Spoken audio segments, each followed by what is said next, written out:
So I'm going to very quickly just go through, as Bernie says, what the JTF, what the three priorities of the JTF are and how that's divided up. For some people, they'll have heard that before, so that's more for newcomers to the JTF.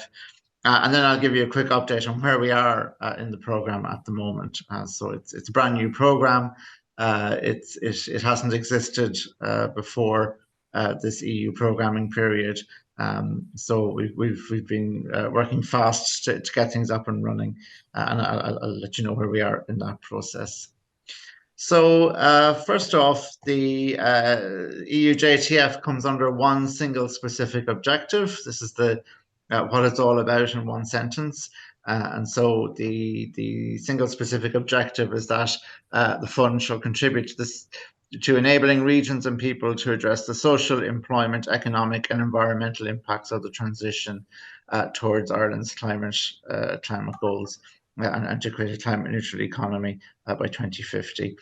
So everything, as you'll see in the three priorities that the program is divided into, very much the first priority very much looks at the employment and economic part. The second looks at the environmental largely and some of the economic, and the third looks at again a bit of the employment and economic and environmental mixed together, but from the point of view of transport. So you might see this map coming up every so often in people's presentations. This is what's known as the JTF territory. The type of funding that this is, it comes under it's called the Common Provisions Regulation, but that's very much governs regional funding, and so the territory was created as a unit for the funding to be deployed in. So it includes all the counties of Laois, Westmeath, Offaly, Longford, and Roscommon. In Galway, it includes the municipal district of Ballinasloe, which is nearly as large as a county in its own right.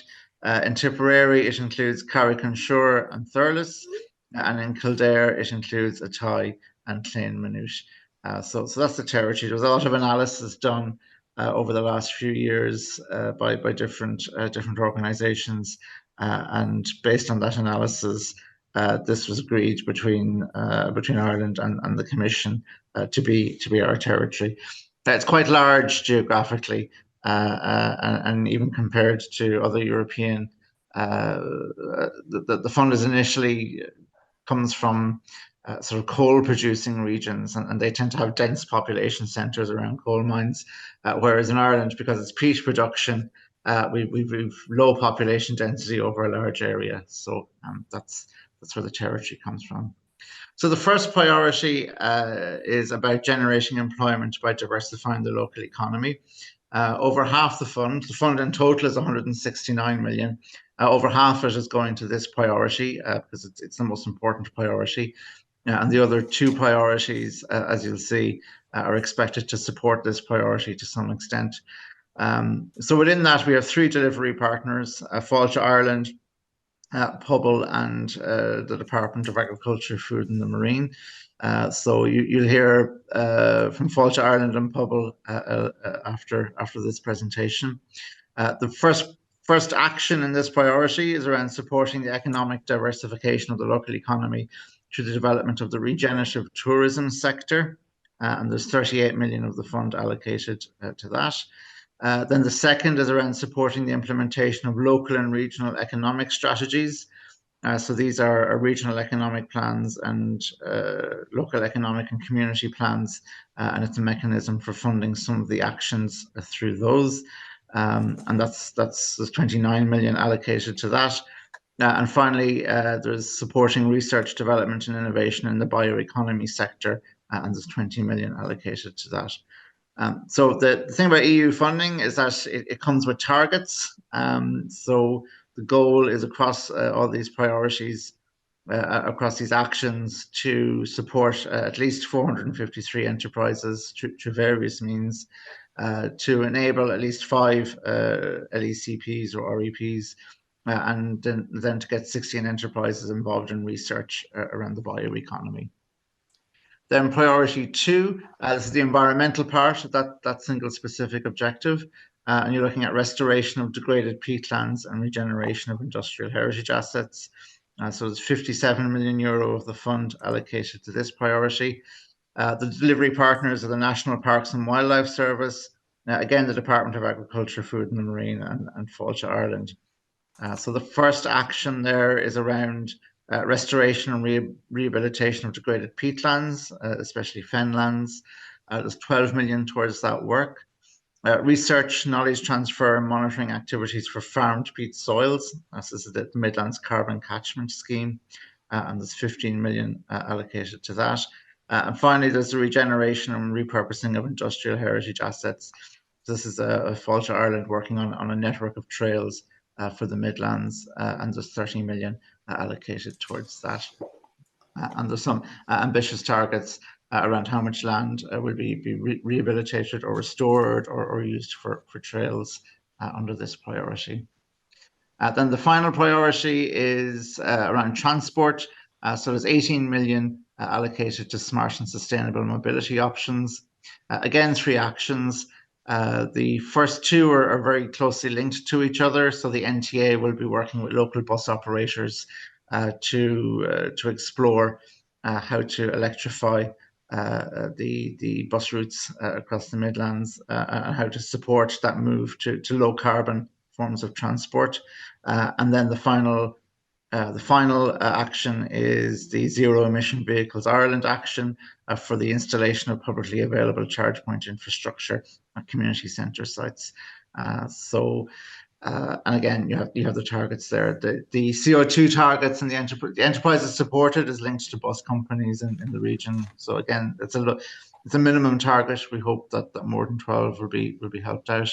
And then the recharging points, we're hoping to exceed that also. So that's the 3 priorities and the 9 actions. So we're well progressed at the moment.